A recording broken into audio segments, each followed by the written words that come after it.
welcome back to my channel. Welcome to the second video of Adulting with Joyce Pring. I promise I didn't steal this title from Atom Aralio's video, although I would much rather steal his heart. Whoa!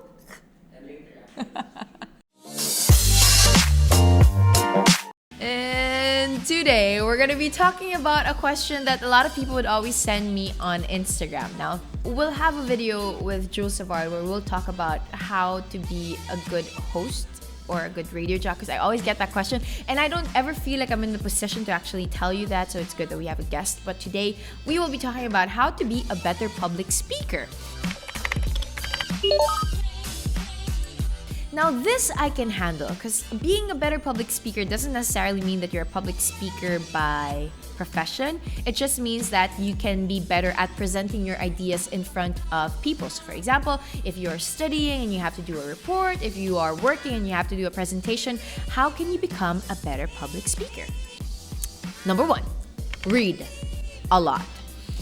I have tried to be a voracious reader ever since I was in high school because of Oprah Winfrey. So si Oprah Winfrey, siya yung idol ko nung bata ko. As in, yung mommy ko kasi sobrang nanonood siya palagi ng Oprah na show.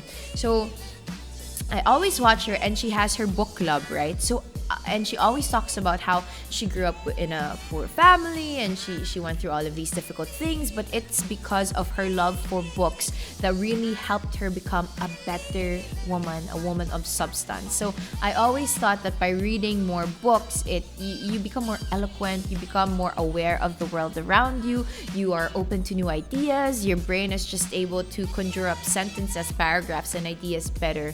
And that's what reading does for me. I think it's really important that you also read a lot if you want to be a better speaker, because they'll just help you with your vocabulary, with the way that you speak, and with so many other things. I love reading my Bible every day. I love reading books, fiction, poetry, prose, all of these things.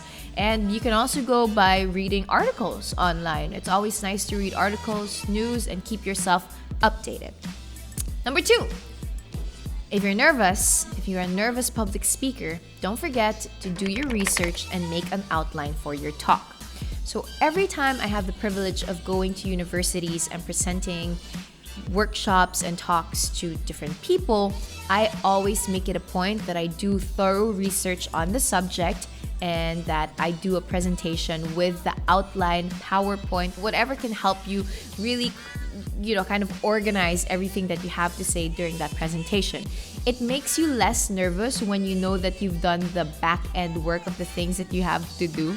When you know that you've done your research already and you've done everything that you can to put the outline, work, everything, it's easier to talk kasi alam mo yung sinasabi mo. The worst thing that you can do is to fake it. Right, Rona? You can't just fake knowing the subject that you're talking about. Some people are just great liars and can really fake it till they made it. But in a general rule, I think it's better if you really know what you're talking about, if you've done your research, and if you make an outline for yourself. Like what I did here. Number three, observe how your pegs and how other people do it. What do I mean by this? It's really important that you see other people doing public speaking that you look up to. So, for example, I love watching Jimmy Kimmel. I think he's really funny.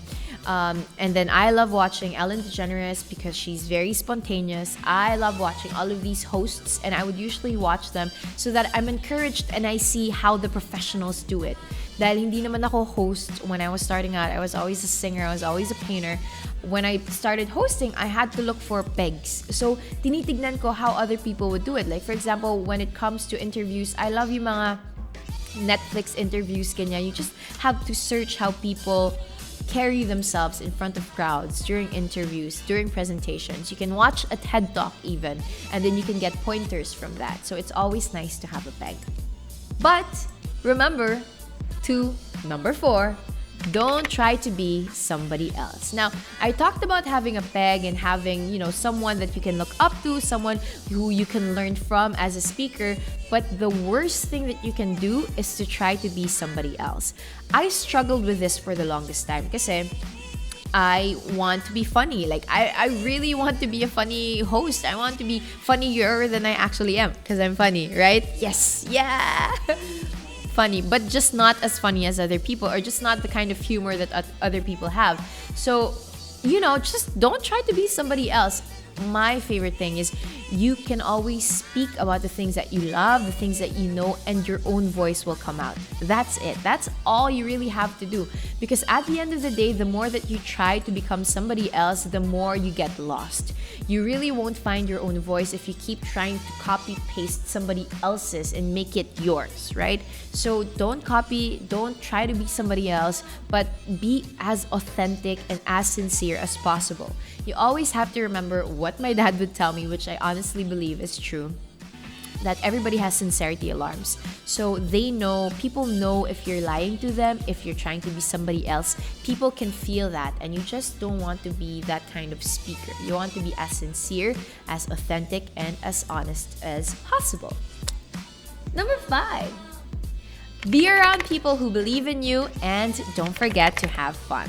Those are my last 2 points that I've conjured into one, because I think number 1, when it comes to public speaking, it will always be difficult. You will always get nervous. I, up to this day, still get so nervous before I go on stage or go in front of a crowd. But being surrounded by people who believe in you, who love you, who will champion you through and through, like the people here in this room right now, will give you so much confidence and so much grit that it'll make you a better public speaker. What's also an important thing that you can do is to really just have fun. Always remember that hindi naman yung end of the world. Kung for example, sabihin natin na magkamali ka, you make a mistake, you embarrass yourself on stage, as long as it doesn't involve you dying naked on stage with everyone watching, then it shouldn't be the worst day of your life, right? You will have made a couple of mistakes. You will have babbled through some of your topics. You probably nervous sweated your whole way through, but it's not the worst thing that could happen to you. And at the end of the day, as long as you're surrounded by the people that you love, as long as you're serving God, as long as you're serving the people around you, and as long as you're having fun, everything should be okay. And that's it for my tips for you to become a better public speaker. Now, again, I'm telling you, Adulting with Joyce Pring, it's not that I am the expert at this or that I have the only answers, but these are things that I've learned along the way and I hope will help you guys too. If you like this video, please don't forget to give it a thumbs up and tell us in the comments below what other topics you'd like me to discuss. If you have any questions about adulting, as simple as dyeing your hair or, well, becoming a better public speaker, don't forget to put that in the comments below, and I'll see you guys soon. Peace.